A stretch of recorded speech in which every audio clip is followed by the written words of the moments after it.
ബംഗളൂരുവിൽ നടക്കുന്ന കൊലപാതകം. ബംഗളൂരുവിൽ ടെക്കിയെ കൊന്നു കുഴിച്ചിടുകയായിരുന്നു. എഞ്ചിനീയറായ ശ്രീനാഥാണ് കൊല്ലപ്പെട്ടത്. ബംഗളൂരുവിൽ താമസമാക്കിയ ആന്ധ്രാപ്രദേശ് സ്വദേശിയാണ് അദ്ദേഹം. വായ്പ നൽകിയ പണം തിരികെ ചോദിച്ചതിനാണ് കൊലപാതകം എന്നതാണ് പുറത്തുവരുന്ന വിവരങ്ങൾ. സംഭവത്തിൽ കുപ്പം സ്വദേശികളായ പ്രഭാകർ, ജഗദീഷ് എന്നിവർ പിടിയിലായി.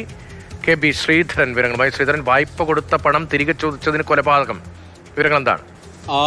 രതീഷ്, കഴിഞ്ഞ കുറച്ചു കാലങ്ങളായിട്ട് ഈ ശ്രീനാഥിനെ കാണാനില്ലായിരുന്നു. തുടർന്നാണ് ഭാര്യ ബംഗളൂരുവിലെ അത്തിവെല്ലൈ പോലീസിൽ പരാതി കൊടുക്കുന്നത്. പോലീസ് നടത്തിയ അന്വേഷണത്തിൽ പല അസ്വാഭാവികതകളെയും കണ്ടു.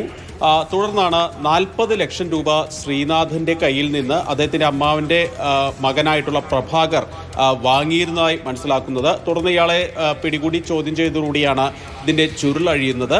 ഈ പണം ഇരട്ടിപ്പിച്ച് നൽകാം എന്ന് പറഞ്ഞുകൊണ്ടാണ് ശ്രീനാഥിന്റെ കയ്യിൽ നിന്ന് ഇയാൾ വാങ്ങുന്നത്. തുടർന്ന് ഇയാൾ ഇത് പണം തിരിച്ച് ലഭിക്കാതായപ്പോൾ പലതവണ ശ്രീനാഥ് ചോദിക്കുകയും ഭീഷണിപ്പെടുത്തുകയും ചെയ്തു.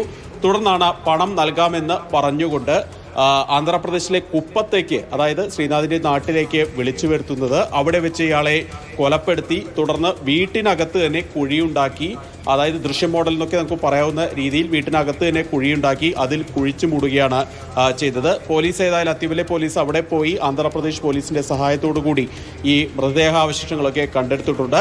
രണ്ടുപേരെ, പ്രഭാകർ അതുപോലെ തന്നെ ഇയാളുടെ സഹായി ജഗദീഷ് എന്നിവരെ പിടികൂടിയിട്ടുണ്ട്. ഏതായാലും നടക്കുന്ന ഒരു കൊലപാതകം തന്നെയാണ്. പണത്തിന്റെ പേരിൽ, പണം വായ്പയായി നൽകിയത് തിരിച്ചു ചോദിച്ചതിന്റെ പേരിലാണ് ഇങ്ങനെ ഒരു അതിക്രൂരമായിട്ടുള്ള കൊലപാതകം നടന്നത്. ബംഗളൂരുവിലാണ് ടെക്കിയെ അടുത്ത ബന്ധു തന്നെ കൊന്നു കുഴിച്ചുമൂടിയത്. 2 പേർ അറസ്റ്റിലായിരിക്കുകയാണ്. പണം വായ്പ നൽകിയത് തിരിച്ചു ചോദിച്ചതാണ് കൊലപാതകത്തിന്റെ കാരണമെന്നാണ് ശ്രീധരൻ നൽകുന്ന വിവരം.